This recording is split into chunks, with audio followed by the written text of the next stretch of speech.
Good morning everyone. Current affairs की series के अंदर 19 जुलाई पर हम पहुंच चुके हैं और आज के इंपॉर्टेंट करंट अफेयर्स जो हैं वो आज हम डिस्कस करने वाले हैं। तो जो करंट अफेयर्स होंगे द हिंदू पीआईबी से, उसको हम एमसीक्यू के थ्रू डिस्कस करेंगे सो दैट जब एग्जाम आपके सामने आएगा प्रीलिम्स का, तब तक एमसीक्यूज को सोल्व करने की प्रैक्टिस आपकी हो जाए। बेसिकली होता क्या है, हम लोग मेंस आंसर राइटिंग की प्रैक्टिस करते हैं मेंस एग्जामिनेशन के लिए, लेकिन वहीं जो फर्स्ट स्टेज हमारी प्रीलिम्स होता है उसके अंदर जो एमसीक्यूज की प्रैक्टिस करना चाहिए वो हम नहीं करते। So that's why these series जो कि current affairs and other static subjects को लेकर एमसीक्यूज की प्रैक्टिस के लिए वो आपको इस चैनल के ऊपर प्रोवाइड करी जाती है so that you could actually strengthen the prelims portion as well. This is brief introduction about me. My name is Prince Luthra, All India rank 577 from UPSC CSE 2014 batch. आपके जो भी doubts होते हैं आप @prince_luthra पे Telegram कर सकते हैं। चलिए जल्दी से टारगेट को सेट करें। यहां पर जो कट ऑफ रखी गई है 10 क्वेश्चन आपके सामने आएंगे। कट ऑफ जो है वो 6 की रखी गई है, मतलब 6 या 6 से ज्यादा आपको स्कोर करना है to be in the safe zone. Less than 6 अगर आपका स्कोर आता है तो आपको यहां पर दोबारा से क्वेश्चंस को प्रैक्टिस करना पड़ेगा। एट द सेम टाइम जब भी आप सेकंड टाइम वीडियो को देखेंगे अपने नोट्स जरूर बना लीजिएगा, because these notes will help you a lot just before the examination और during your preparation as well, because जो खुद के बनाए गए नोट्स होते हैं वो आपको काफी ज्यादा हेल्प करते हैं रिविजन के अंदर भी। चलते हैं आज के पहले क्वेश्चन के ऊपर। The first question talks about, दो स्टेटमेंट्स को देकर पूछ रहा है बताइए करेक्ट क्या है। तो हम जो चीज पूछी गई है हम उसको सर्कल में डालेंगे करेक्ट इनकरेक्ट, ताकि हमें ध्यान रहे कि हमें आंसर क्या करना है। ठीक है, बहुत बार ऐसा होता है इनकरेक्ट लिखा होता है लेकिन हम करेक्ट उसे अज्यूम करके आंसर कर देते हैं और आते हुए भी क्वेश्चन हमारा गलत हो जाता है। राइट, वो चीज हमें यहां पर नहीं करनी है। तो पहली स्टेटमेंट कहती है B3W initiative is started by G20। B3W initiative अभी न्यूज में था, ये G20 के द्वारा शुरू किया गया है, हो सकता है। It is to improve cyber security, ये साइबर सिक्योरिटी में सुधार लाने के लिए लेकर आया गया है। तो यहां पर मैं आपका जो टाइम पीरियड है 10 सेकंड का टाइम रहेगा आपके पास, स्टार्ट कर देता हूं। आप कोशिश करिएगा विद इन 10 सेकंड्स के अंदर इसको आंसर करने की और फिर मैं आपको इसके बारे में बताने वाला हूं। चलिए देखिए, B3W की फुल फॉर्म है build back better. Build back better अभी कुछ दिन पहले भी न्यूज में था, तब भी हमने इसे एमसीक्यू के तरीके से डिस्कस किया था, दोबारा से ये न्यूज में आया, that's why we are discussing it again.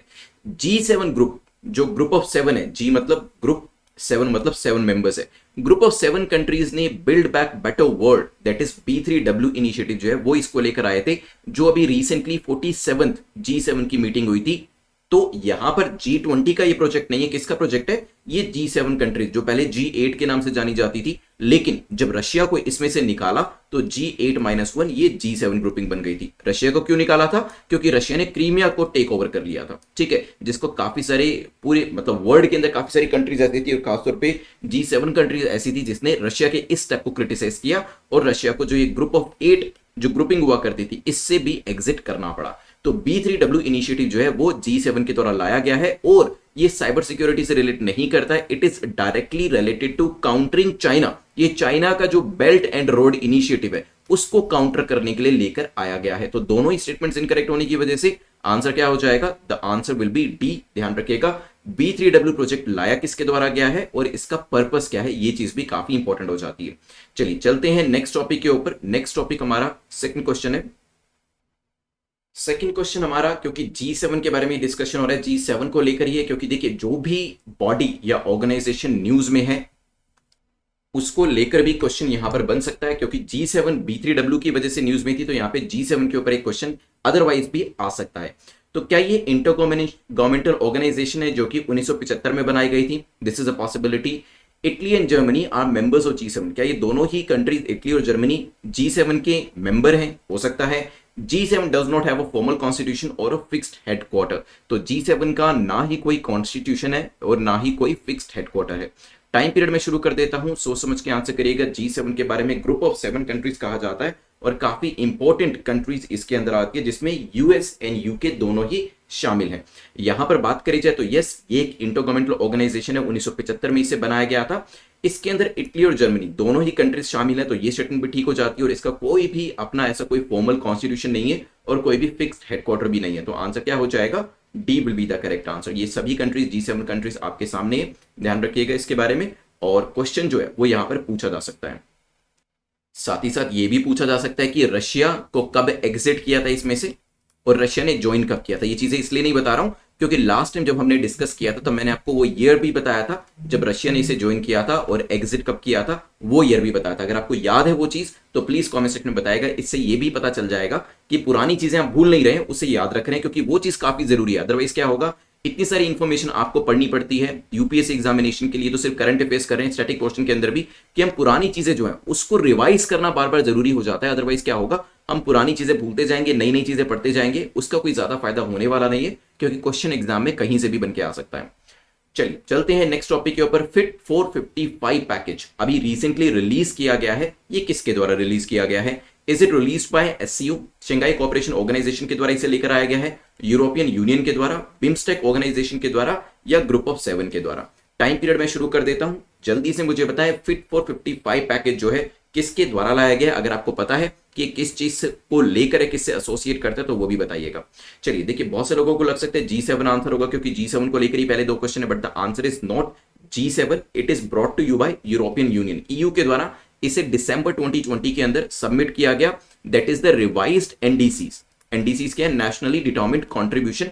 Paris agreement के अंदर आप जानते हैं कि हमें अपने टेम्परेचर को और क्लाइमेट के लिए जो एफर्ट्स करने हैं वो 1.5 डिग्री और 2 डिग्री सेंटीग्रेड तक सेट किए गए हैं, उसी को लेकर फिट फॉर 55 पैकेज जो वो लेकर आया गया है। न्यू पैकेज अटेम्प्ट करेगा to deliver the NDC and carbon neutrality goal through propose changes that would impact the economy, society as well as the industry. ठीक है, इसमें क्या होगा, जो नए गोल्स हैं वो डेफिनेटली हमारी सोसाइटी, इंडस्ट्री और हमारी इकोनॉमी को इंपैक्ट करने वाले हैं। और हम ये भी जानते हैं कि जो पूरा ग्रीन ट्रांजिशन जो हम यहाँ पे अपने गोल्स को अचीव कर रहे हैं 2030 तक हमें करना है, और ये लेकर आए गए हैं किसके द्वारा? ईयू, यूरोपियन यूनियन के द्वारा। ये चीज ध्यान रखिएगा। ठीक है, यूरोपियन यूनियन के अंदर कितनी कंट्रीज आती हैं ये भी मुझे आप बताइएगा कमेंट सेक्शन के अंदर। ये सब चीजें वही मैं आपसे पूछ रहा हूं जो ऑलरेडी हम डिस्कस कर चुके हैं, और वो मैं एक्सपेक्ट करता हूं कि आप यहां पे आंसर करेंगे। चलते हैं नेक्स्ट क्वेश्चन के ऊपर, जो कि क्वेश्चन नंबर 4 है। पूछ रहा है which of the following network form is or are recently barred by RBI over the issue of storing data in India.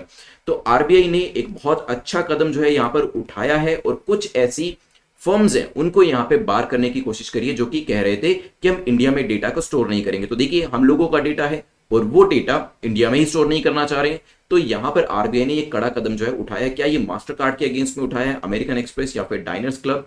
Time period में शुरू कर देता हूं, आप इसमें आंसर करिएगा। आजकल आप देख रहे होंगे कि हमारे जो वेरियस मिनिस्ट्रीज हैं, इवन आरबीआई भी अभी कह सकते हैं कि गवर्नमेंट इन जनरल काफी ज्यादा काम कर रही है कि इंडियंस का डेटा जो है वो प्रोटेक्ट किया जा सके, वो इंडिया के अंदर लाया जा सके, ताकि बाहर की ये जो कंपनीज है, खासतौर पे जो यूएस बेस्ड कंपनीज है, ये हमारे डेटा को मिसयूज ना कर सके। क्योंकि जो डेटा है, ऐसा कहा गया था कि जो डेटा है आगे जाके वो आपके ऑयल से भी ज्यादा इंपॉर्टेंट रहने वाला है। और क्योंकि आप ये भी जानते हैं जो टारगेटिंग करी जाती है सेलिंग की, काफी बड़ी बड़ी कंपनीज करती हैं, Amazon एटसेट्रा, वहां पर डेटा का जो रोल है वो काफी इंपॉर्टेंट रहता है। और इसी वजह से जो डेटा है इसको न्यू ऑयल माना जा रहा है, मतलब इसकी वैल्यू इतनी ज्यादा होने वाली है, इसी वजह से कोई भी इसको नहीं देना चाहता है और कोई भी इसके ऊपर से कंट्रोल अपना नहीं लूज करना चाहता है।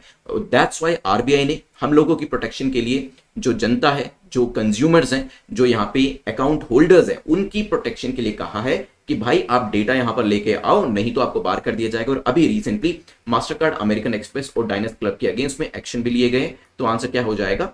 D will be the correct answer. तो बहुत जल्दी यहां पे देखने को मिल सकता है कि सर्वर जो होंगे वो इंडिया में सेट किए जाएंगे, जो हमारा डेटा होगा वो हमारे देश में ही सुरक्षित रखा जाएगा, ताकि बाहर की कंपनी जो है उसको मिसयूज ना कर पाए। ठीक है, चलिए ध्यान रखिएगा इसके बारे में। चलते हैं यहां से आगे बढ़ते हुए नेक्स्ट क्वेश्चन के ऊपर, विच इज क्वेश्चन नंबर 5, जो कि विमेन रिजर्वेशन बिल को लेकर है। आजकल काफी ज्यादा न्यूज में छाया हुआ है, इसको लेकर पूछा है, बताइए करेक्ट स्टेटमेंट आपकी कौन सी है।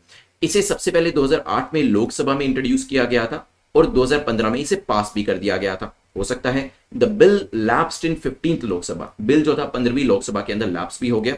तो यहाँ पे मैं आपका टाइम पीरियड शुरू कर देता हूं और फिर मैं आपको कुछ टेक्निक्स भी बताऊंगा इस तरीके के क्वेश्चन को सोल्व करने की। आप आंसर करें।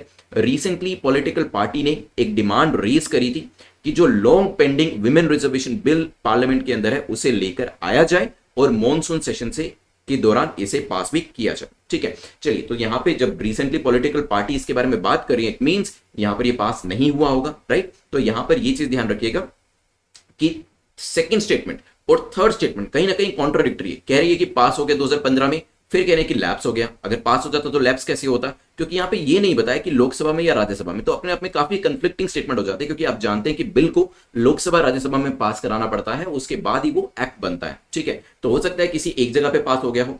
अगर हम वन बाय वन देखें तो बिल को सबसे पहले 2008 के अंदर राज्यसभा में इंट्रोड्यूस किया गया था मई के महीने में, ठीक है। तो यहां पर जो पहली आपकी स्टेटमेंट हो जाती है वो तो हो जाती है इनकरेक्ट, क्योंकि लोकसभा में नहीं लाया गया था, राज्यसभा में लाया गया था, ठीक है। उसके बाद इसे स्टैंडिंग कमेटी को रेफर कर दिया गया। स्टैंडिंग कमेटीज इसके ऊपर फिर वेरियस इसके प्रोविजंस जो होते हैं उसको स्टडी करती है। 2010 के अंदर ये जो था हाउस के अंदर पास किया गया और इसे लोकसभा में ट्रांसमिट कर दिया गया। मतलब 2015 में नहीं, 2010 में ये पास हुआ था, लेकिन कहां पर, राज्यसभा, जहां पे इंट्रोड्यूस किया गया था, और उसके बाद इसे लोकसभा में डाल दिया गया। मतलब राज्यसभा के अंदर 2008 में आया और फिर इसको स्टैंडिंग कमेटी के पास भेजा, 2010 के आसपास यहां से पास करके इसे लोकसभा में भेजा, ठीक है। तो यहां पे इट वाज पास्ड इन 2015, नहीं भाई 2015 में तो पास नहीं हुआ, क्योंकि लोकसभा दिया होता तब भी ये स्टेटमेंट गलत हो जाती, राज्यसभा दिया होता तब भी ये स्टेटमेंट गलत हो जाती, क्योंकि यहां पे जो ईयर मेंशन किया गया वो ही गलत है, ठीक है। चलिए तीसरी स्टेटमेंट को देखते हैं, क्या 15वीं लोकसभा के अंदर बिल लैप्स हो गया था? तो यस, 15th लोकसभा के अंदर बिल जो था वो लैप्स हो गया था। आंसर क्या हो जाएगा? सी। तभी दोबारा से पॉलिटिकल पार्टीज जो है इसके ऊपर आवाज उठा रही है कि इस बिल को दोबारा लेकर आया जाए और विमेन को रिजर्वेशन यहां पर दिया जाए, ताकि पॉलिटिकल अरीना के अंदर भी जो विमेन है उनको पार्टिसिपेशन करने का मौका मिले। वैसे जब भी इंडिया को बाकी कंट्री से कंपेयर किया जाता है, कई बार ये डेटा दिया जाता है कि compare to many developed countries, India के अंदर तो फिर भी पोजीशन ठीक है, लेकिन फिर भी अगर हम मेल काउंटर पार्ट से उनको कंपेयर करते हैं तो भी वो काफी पीछे दिखाई देते हैं। 11% के आसपास लास्ट जो डेटा मैंने पढ़ा था रिप्रेजेंटेशन विमेन का दिखाई देता है, तो काफी लॉपसाइडेड है मेल के फेवर के अंदर, जिसको कि यहां पर ठीक करने की जरूरत है। और जैसे कि अगर हम बात करें जो हमारे पास 73rd 74th अमेंडमेंट के थ्रू ग्रास रूट डेमोक्रेसी जो हमारे देश के अंदर लेकर आई गई, जिसके अंदर हम देखते हैं कि पंचायत लेवल पे चुनाव होते हैं या फिर जो आपके म्युनिसिपल कॉर्पोरेशन के चुनाव होते हैं, वहां पर तो विमेन को रिजर्वेशन दिया जाता है। लेकिन जब भी हम बात करते थे ऊपर के लेवल की, जब हम एमएलए के इलेक्शन की बात करते हैं, एमपीज की बात करते हैं, वहां पर जो रिजर्वेशन है वो नहीं मिल पाता है, जिसकी देने की जरूरत है, ताकि विमेन को भी बराबरी जो है यहां पर कराई जा सके। और जब ये बराबरी अचीव कर ली जाती है तो फिर रिजर्वेशन को हटा दिया जाएगा, राइट। तो लेट्स सी आगे आने वाले टाइम में क्या इसे पास किया जाता है या नहीं, वो देखने वाली बात होगी। बट हाँ, ये एरिया जो है प्रीलिम्स और मेंस के लिए आपका काफी इंपॉर्टेंट हो जाता है, ये चीज ध्यान रखिएगा। बिल के अंदर बात करी गई है कि 33% सीट्स लोकसभा के अंदर और स्टेट लेजिस्लेटिव असेंबली के अंदर विमेन के लिए, महिलाओं के लिए सुरक्षित रखी जाएगी, आरक्षित रखी जाएगी। रिजर्व सीट्स में बी अलॉटेड बाय रोटेशन, जैसे कि अभी थर्ड टीयर ऑफ डेमोक्रेसी के अंदर होता है, मतलब पंचायत या फिर म्युनिसिपल कॉर्पोरेशन के जो इलेक्शंस होते हैं वहां पर होता है। उस तरीके से ही जो आपका मेथोडोलॉजी होता है वो यहाँ पे फॉलो किया जाएगा। और ये भी कहा गया रिजर्वेशन ऑफ सीट्स जो विमेन के लिए वो 15 साल के बाद एग्जिस्ट करना बंद कर देगा after the commencement of the amendment. हालांकि ये थोड़ा सा मुश्किल लगता है, क्योंकि अगर एक बार रिजर्वेशन दे दिया जाता है तो फिर मुझे नहीं लगता किसी पार्टी की इतनी हिम्मत होगी कि वो इस रिजर्वेशन को वापस ले पाए, क्योंकि विमेन जो है वो अपने आप में काफी बड़ा 50% का वोट बैंक रह जाता है।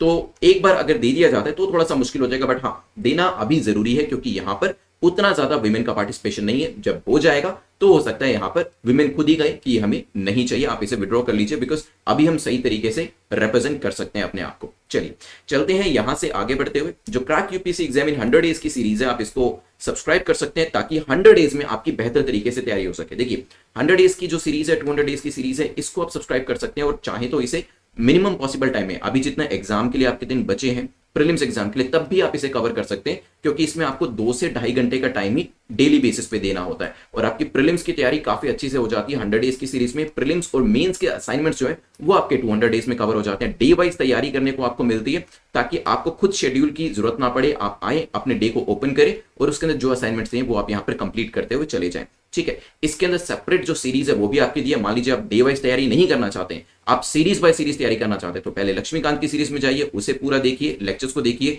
फिर एमसीक्यू लेक्चर्स को देखिए, उसी तरीके से फिर स्पेक्ट्रम को ओपन करें, सब्जेक्ट बाय सब्जेक्ट भी आप तैयारी यहां पर कर सकते हैं। तो यहां पर दोनों चीजें आपको मिल रही हैं, क्लास लेक्चर्स भी मिल रहे हैं और एमसीक्यूज लेक्चर्स भी मिल रहे हैं, ताकि क्लास लेक्चर से आपके कॉन्सेप्ट्स क्लियर हो और एमसीक्यूज लेक्चर से आपकी जो तैयारी है एक असेसमेंट के तौर पे हो सके कि क्या प्रीलिम्स के अंदर मैं कितना स्कोर कर पाऊंगा। इसी तरीके से नेक्स्ट ईयर के लिए जो लोग तैयारी कर रहे हैं वो मिशन यूपीएससी 2022 के लिए जा सकते हैं। This is a 500 days course, जो 200 डेज में मिलेगा वही सारा 500 में तो मिलेगा ही मिलेगा, और एक्स्ट्रा वैल्यू एडेड मटेरियल इसके अंदर रखा गया है काफी सारा मेंस के लिए। चलिए चलते हैं नेक्स्ट क्वेश्चन के ऊपर, जो आदि प्रशिक्षण पोर्टल को लेकर पूछा गया। आदि प्रशिक्षण पोर्टल इज लॉन्च्ड बाय, किसके द्वारा लॉन्च किया गया? मिनिस्ट्री ऑफ ट्राइबल अफेयर्स के द्वारा, माइक्रो स्मॉल मीडियम एंटरप्राइज के द्वारा, मिनिस्ट्री ऑफ एजुकेशन या फिर सोशल जस्टिस मंत्रालय के द्वारा। यहां पर सोच समझ के आंसर करिएगा, फिर करते हैं इसको डिस्कशन, क्योंकि रिसेंटली कुछ न्यूज आई थी इसको लेकर। 10 सेकंड्स का टाइम आपको दे देता हूं, फिर थोड़ा सा न्यूज भी मैं आपसे डिस्कस करूंगा ताकि आपको इसके बारे में कुछ और चीजें भी पता चल पाए। चलिए, तो रिसेंटली जो हमारे ट्राइबल अफेयर्स मिनिस्टर हैं और साथ ही साथ यूनियन एजुकेशन मिनिस्टर, दोनों ने ज्वाइंटली SIATP लॉन्च किया है। SIATP क्या है, क्योंकि क्वेश्चन इसके ऊपर भी पूछा जा सकता है। It is school innovation ambassador training programme. School innovation ambassador training programme को दोनों मंत्रालयों ने, मंत्रियों ने यहां पर लॉन्च किया, और उसके साथ साथ जो ट्राइबल अफेयर मिनिस्ट्री थी उन्होंने एक एक्स्ट्रा चीज यहां पर लेकर आए जिसका नाम था आदि प्रशिक्षण पोर्टल, जो कि ट्रेनिंग इनपुट्स को लेकर एक रिपोजिटरी के तौर पे काम करेगा। क्योंकि आप जानते हैं ट्राइबल्स हों, बच्चे हों, ह्यूमन रिसोर्स हो, उनकी ट्रेनिंग के ऊपर काफी ध्यान दिया जा रहा है। अगर आपको याद हो, मैंने आपको डेमोग्राफिक डिविडेंड के बारे में बताया था। डेमोग्राफिक डिविडेंड मतलब,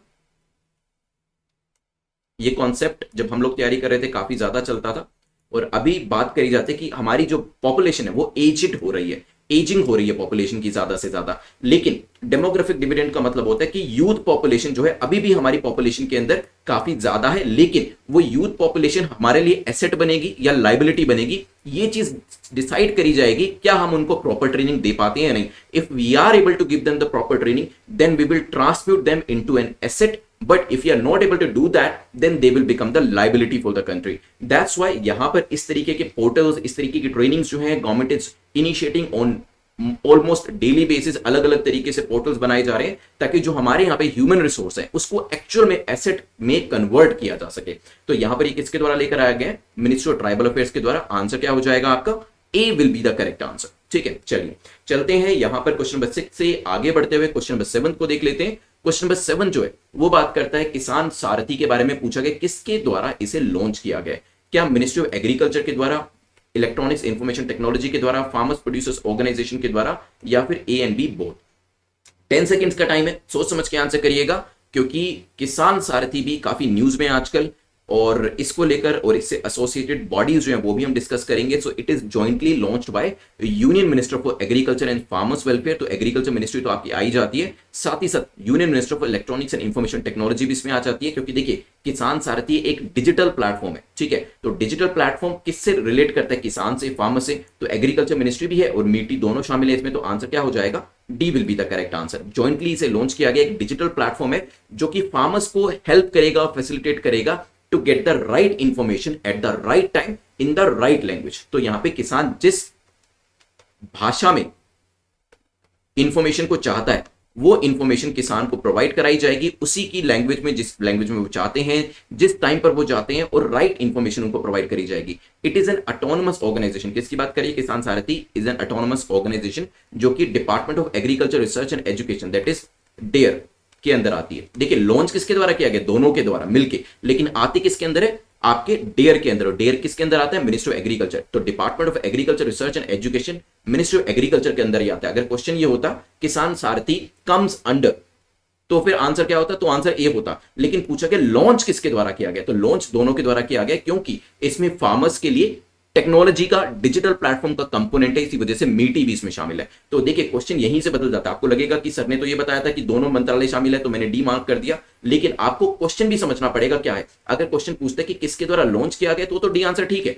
लेकिन पूछा जाता है किसान सारथी कम्स अंडर, तो वहां पे ये किसके अंतर्गत आएगा, DARE, that is department of agriculture research and education के अंतर्गत आता है, जो मिनिस्ट्री ऑफ एग्रीकल्चर के अंदर आती है। उस सिचुएशन के अंदर आंसर क्या हो जाता, ए हो जाता। खैर मैंने आपको दोनों तरीके से बता दिया। यूपीएससी इसी तरीके से एक एक शब्द के अंदर बदलाव करके जो क्वेश्चन का आंसर है वो चेंज करवा देता है, और फिर वहां पर it becomes quite difficult for the candidate who is already under so much stress in that examination hall कि वो सही आंसर को मार्क कर पाए।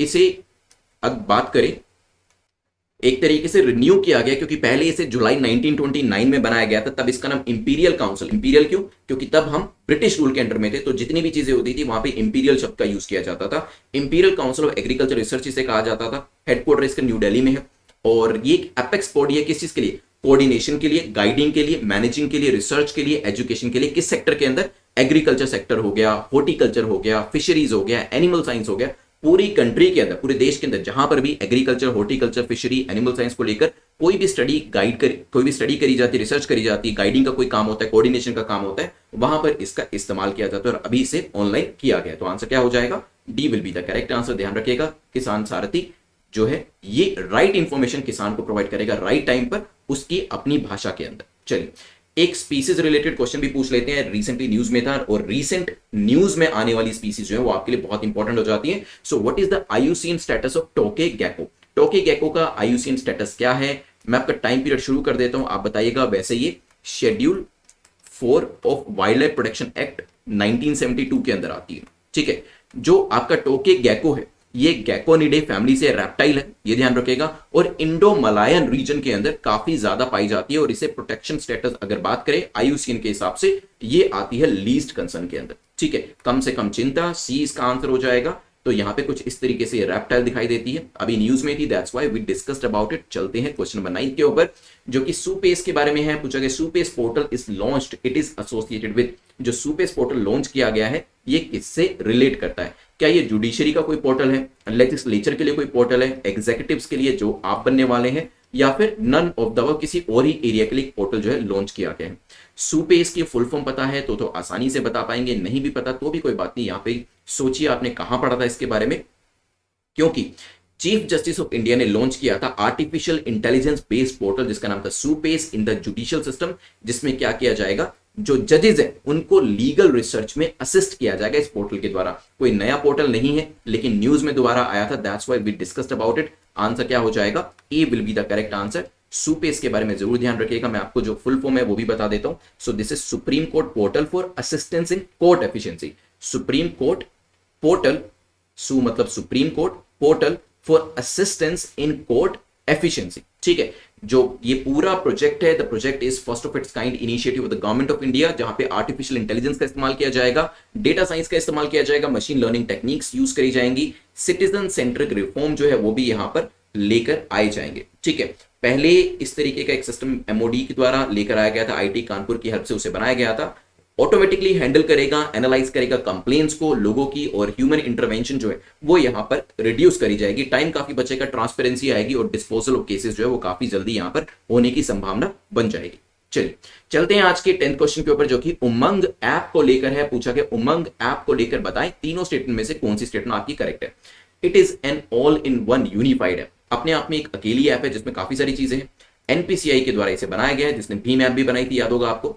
It will help Indian international students, NRIs and Indian tourists abroad to avail government of India services। तो यहाँ पे जो फॉरेन नेशनल्स हैं या फिर NRIs हैं या फिर इंडियन टूरिस्ट जो कि अब्रोड में हैं, उनको जो सरकार की सुविधाएं हैं, सर्विसेज हैं, उसको लेने में प्रॉब्लम नहीं आएगी, काफी आसानी हो जाएगी। 10 सेकंड शुरू कर देता हूं, जल्दी से बताएं इसका आंसर क्या होगा। उमंग जो है इसकी फुल फॉर्म भी सोच समझ के यहाँ पे आंसर करने की कोशिश करिएगा। वैसे आपको बता दूं, national payment corporation of India जिसने भीम एप्लीकेशन बनाई थी, जो यूपीआई हम यूज करते हैं, उसके द्वारा इसे नहीं बनाया गया। This is brought to you by NeGD. NeGD के नेशनल ई गवर्नेंस डिवीजन, जो कि मीटी के अंदर आती है, ministry of electronics information technology के अंतर्गत आती है। So it is not a product of National Payment Corporation of India, rather it is created by NEGD that comes under MeitY। So second statement is incorrect।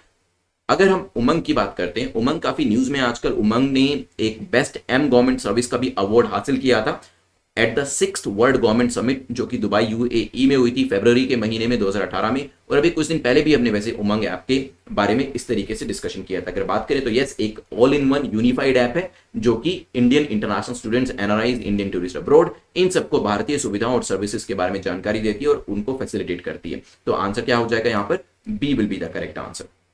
चलिए कुछ इस तरीके से देखते हैं, एक ही एप्लीकेशन के अंदर आपको बहुत सारी फैसिलिटीज जो है वो यहां पर मिल जाती है। उमंग की फुल फॉर्म अगर आपको पता है तो कमेंट सेक्शन में जरूर लिखिएगा। जल्दी से 2 मिनट के अंदर हम रिवाइज करते हैं। रिवीजन आप जानते हैं why we do it. See 2 minute की रिवीजन, और सिर्फ इस लेक्चर की बात नहीं कर रहा हूं, जैसे ही लेक्चर कंप्लीट, जैसे आप मान लीजिए आप चैप्टर पढ़ रहे हैं स्पेक्ट्रम का, ठीक है, या फिर आप एनवायरमेंट इकोलॉजी का कोई चैप्टर पढ़ रहे हैं शंकर आईएएस की बुक में से या कोई भी बुक में से, या फिर लक्ष्मीकांत की बुक में से कोई चैप्टर पढ़ रहे हैं, जैसे ही चैप्टर कंप्लीट होता है ना, उसे 2 मिनट के अंदर, 2 से 5 मिनट के अंदर रिवाइज जरूर करिएगा, ताकि वो सारी चीजें जो आपने पढ़ी हैं वो रिफ्रेश हो जाए। ये जो चीज होती है, जो टेक्निक है, साइकोलॉजी में भी दी है, और इसमें कहा जाता है कि 30% मटेरियल को आप बेटर तरीके से ज्यादा रिटेन करते हैं कंपेयर टू समबडी जो कि रिवीजन नहीं करता है। और इसी तरीके से जब आप मल्टीपल रिवीजन करते हैं तो वो चीजें जो बाकी के कैंडिडेट्स एग्जाम में भूल जाते हैं वो आपको याद रहती है। और एक्टिव रिवीजन का मतलब ये है, जैसे ही क्वेश्चन आपके सामने आया उसको लेकर जितनी चीजें आपको पता है आप कमेंट सेक्शन में टाइप करना शुरू कर दीजिए, जैसे बाकी सारे स्टूडेंट्स कर रहे हैं, और जो क्वेश्चन मैं आपसे पूछता हूं उसका भी आंसर करिएगा। तो जल्दी से मुझे बताएं, B3W इनिशिएटिव किसका इनिशिएटिव था? ये कोई साइबर सिक्योरिटी का कोई इनिशिएटिव नहीं था। It is brought to you by G7 group of 7 के द्वारा इसे लेकर आया गया and it is to counter the China's BRI belt and road initiative जो चाइना का है उसे काउंटर करने के लिए लेकर आया गया है and it is brought to you in 47 G7 summit जो कि अभी रिसेंटली यहां पर करी गई थी। ठीक है, पहले it used to be G8 but Russia को यहां से निकाला गया and that's how it became G7। Now next question जो है G7 को लेकर ये it is an intergovernmental organisation. Yes, it is an intergovernmental organisation. मुझे G7 की 7 कंट्रीज में से जितनी भी कंट्रीज आपको याद है उसके नाम मुझे कमेंट सेक्शन में बताइएगा। Italy and Germany, yes, both of these countries are the members of G7। At the same time headquarter नहीं है, कोई फॉर्मल कॉन्स्टिट्यूशन नहीं है, तो यहां पर यूके, यूएस, इटली, जर्मनी तो इसमें है ही, बाकी यहां पर कंट्रीज को आप देख सकते हैं। चलिए, इसके बाद डिस्कशन हमारा हुआ था फिट फॉर 55 पैकेज किसके द्वारा लेकर आए गए, जल्दी से बताएं। एनडीसी जो है वो यहां पर लेकर रिवाइज लेकर आए गए हैं and it is brought to you by किसके द्वारा, यस, यूरोपियन यूनियन के द्वारा इसे लेकर आया गया है। ये देखिए यहां पर यूरोपियन यूनियन में कंट्रीज कितनी है वो भी मुझे बताइएगा। आरबीआई ने काफी कड़ा कदम उठाया है और ऐसे लोग और ऐसी कंपनी जो कि इंडिया के अंदर इंडिया का डेटा नहीं लाना चाह रहे हैं उनको यहां पर आर्म ट्विस्ट करने की कोशिश करी गई है and that's how Mastercard, American Express and Diners Club, इनकी फैसिलिटीज जो है रिसेंटली इनको बार किया गया है over the issue of storing data in India because ये अपने डेटा को इंडिया में नहीं ला रहे थे। ठीक है, फिर हमारा डिस्कशन इससे आगे बढ़ते हुए हुआ next question women reservation bill के ऊपर। सो यहां पर 33% रिजर्वेशन देने की बात करी गई। पॉलिटिकल पार्टी ने काफी ज्यादा डिमांड इसके रेज करी, पहले भी अटेम्प्ट्स हो चुके हैं, लेकिन आप देख रहे हैं बिकॉज विमेन जो है एक कंसोलिडेटेड वोट बैंक नहीं है ना, क्योंकि देखिए विमेन का कोई ऐसा तो है नहीं कि 50% विमेन जो है वो एक ही पर्टिकुलर पॉलिटिकल पार्टी को वोट करेंगे या फिर उनके जो इश्यूज होते हैं वो भी कुछ ज्यादा सीरियसली नहीं लिए जाते, लेकिन फिर भी जो एक ना एक पार्टी को तो विमेन जो है कंसोलिडेटेड तरीके से ना सही फ्रेगमेंटेड तरीके से वोट देती है। लेकिन हाँ, अगर विमेन इस चीज को लेकर बिल्कुल स्ट्रिक्ट हो जाती हैं कि हमारी ये 3 या 4 मांगे हैं, जो भी पॉलिटिकल पार्टी इसको सर्व करेगी उसी को हम वोट देंगे, तो ऐसा हो ही नहीं सकता कि कोई पॉलिटिकल पार्टी आप लोगों की बात को नेग्लेक्ट कर दे, इग्नोर कर दे, क्योंकि अभी पूरा विमेन ग्रुप जो है वो फ्रेगमेंटेड है। कुछ महिलाएं जो है वो पार्टी एक्स को वोट करते हैं, कुछ पार्टी वाई को, कुछ पार्टी जेड को, चाहे वो विमेन के लिए कुछ करे या ना करे। इसी वजह से जो पॉलिटिकल पार्टीज है वो जो एक पर्टिकुलर जेंडर है उनको सीरियसली नहीं लेती। यहां पर इसी वजह से इसको सीरियस बनाने के लिए कहा गया कि विमेन जब पॉलिटिक्स में आएंगी तो उनकी आवाज को और भी जो वेटेज है वो दी जाएगी, उनकी आवाज को पावर दी जाएगी। और ये जो चीज है 2008 से चल रही है, लेकिन आप देखिए 2008 में किसकी गवर्नमेंट थी, 2018 में किसकी गवर्नमेंट थी, गवर्नमेंट चाहे किसी की भी हो, लेकिन यहां पर विमेन को जो वेटेज वो डिजर्व करते हैं, जो पावर वो डिजर्व करते हैं और जो आवाज उनको देनी चाहिए वुमेन को पॉलिटिक्स में लाने के लिए, वो अभी तक नहीं दी गई है। इसको लेकर दोबारा से कोशिश करी जा रही है। लेट्स सी कितना यहां पर सरकारें इसके ऊपर ध्यान देती हैं। इसके बाद डिस्कशन हुआ था ओके सीरीज को लेकर exam.netmok.com या netmok.com पर जाकर सीरीज को चेकआउट कर लीजिएगा। Believe me they will really help you a lot in the preparation journey also and will help you in cracking this examination too, अगर आप 2021 के लिए तैयारी कर रहे हो या फिर 2022 के लिए तैयारी कर रहे हो। फिर हमने आदि प्रशिक्षण के बारे में डिस्कशन किया था। ये जो पोर्टल है इसे लॉन्च किया जाता है मिनिस्ट्री ऑफ ट्राइबल अफेयर के द्वारा और इसी तरीके से सियाप जो है ये लॉन्च किया गया एजुकेशन एंड ट्राइबल मिनिस्टर के द्वारा ज्वाइंटली। ठीक है, तो ये पोर्टल्स के बारे में ध्यान रखिएगा। पूरा यहाँ पे जो एक मटेरियल है वो दिया गया है। किसान सारथी के बारे में डिस्कशन किया, तो मीटी और किसके द्वारा इसे लॉन्च किया गया जल्दी से बताएं। राइट टू इंफॉर्मेशन जो है वो यहाँ पे दिया जाएगा, basically right information at the right time in the desired language वो है डिजिटल प्लेटफॉर्म के थ्रू किसानों को दिया जाएगा। और मीटी के साथ एग्रीकल्चर मिनिस्ट्री जो है वो भी शामिल है। डेयर के अंदर ये आता है, ये भी ध्यान रखिएगा। पहले इसे इंपीरियल एग्रीकल्चर काउंसिल के तौर पर जाना जाता था 1929 के अंदर, हेडक्वार्टर दिल्ली के अंदर है, ये भी मत भूलिएगा। IUCN के हिसाब से गैको का स्टेटस पूछा था, टोके गैको का शेड्यूल 4 में आता है और रेड लिस्ट के हिसाब से क्या है ये, yes it is least concern, ये चीज ध्यान रखिएगा। रेप्टाइल है, कुछ इस तरीके से दिखता है, अभी उड़ीसा में देखा गया था। देन नेक्स्ट हमारा सुपेस के बारे में डिस्कशन हुआ, किससे एसोसिएट करता है, so it is associated with, बताइए आंसर जल्दी से। तो यहाँ पे CGI के द्वारा लॉन्च किया गया था, तो जुडिशरी से रिलेट करता है। फुल फॉर्म भी मैंने आपको बताई थी, क्या थी जल्दी से बताएं। फुल फॉर्म SU मतलब supreme court portal for assistance in court efficiency, ध्यान रखिएगा। फिर लास्ट में उमंग ऐप जो ऑल इन वन ऐप थी, किसके द्वारा लेकर आई गई है, नाम बताइए। NRIs को, इंटरनेशनल स्टूडेंट्स को, इंडियन टूरिस्ट अब्रॉड, इनको ये गवर्नमेंट सर्विसेज से हेल्प करेगी। NEGD के द्वारा बनाई गई है, जो कि किसके अंतर्गत आता है, मीटी के अंदर आता है, ये ध्यान रखिएगा। चलिए अभी मैं आपको प्रीलिम्स और मेंस का क्वेश्चन दे देता हूं। रिवीजन आपकी सक्सेसफुली कंप्लीट हो चुकी है। मार्क्स लिखने से पहले जल्दी से मुझे बताएं, मैंने आपको 2 सैटरडे और संडे जो अभी गया हमारा, मैंने यहां पर आपको 2 मैराथन दिए। सैटरडे को दिया करंट अफेयर्स का और संडे को आप लोगों की डिमांड थी कि स्पेक्ट्रम का भी होना चाहिए, तो लक्ष्मीकांत के पास स्पेक्ट्रम का जो आपका एक मैराथन है वो भी मैंने यहां पर दिया है। तो आई होप आपने उसको एंजॉय किया होगा, नहीं देखा है, मिस हो गया है तो टाइम निकाल के जरूर देखिएगा, क्योंकि ये रिवीजन सेशन जो है सैटरडे का और संडे का जो स्पेक्ट्रम का सेशन है जिसमें आपकी हिस्ट्री के, मॉडर्न इंडियन हिस्ट्री जो है कवर हो जाती है, वो आपको काफी ज्यादा हेल्प करने वाले हैं, वो आपकी प्रिपरेशन के अंदर एक एडेड एडवांटेज जो है वो यहां पर डालने वाले हैं। चलिए प्रीलिम्स और मेंस का क्वेश्चन आपको दे देता हूं ताकि आप उसको कमेंट सेक्शन के अंदर आंसर कर पाए। चलिए प्रीलिम्स के क्वेश्चन में इजी क्वेश्चन आपसे पूछ रहा हूं, G7 कंट्रीज के मुझे नाम बताइएगा। तो ये जो क्वेश्चन का आंसर आपको करना है कमेंट सेक्शन के अंदर ही करना है।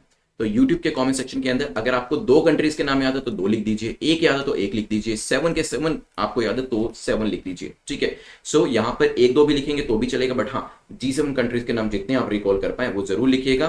क्वेश्चन आपके लिए, judiciary system in India is known for pendency. आप जानते हैं कि हमारे देश के अंदर जो जुडिशियल सिस्टम है, वैसे क्वालिटी काफी अच्छी मानी जाती है हमारी जुडिशरी की, लेकिन प्रॉब्लम आती है पेंडेंसी के अंदर कि यहां पर केसेस इतने लंबे चलते हैं कि यहां पर जो व्यक्ति अगर कोई गलत काम कर भी रहा है उसको पता है कि केस इतना लंबा चलेगा कि व्यक्ति जो है उसकी नेचुरल डेथ हो जाती है लेकिन उसको सजा नहीं मिल पाती।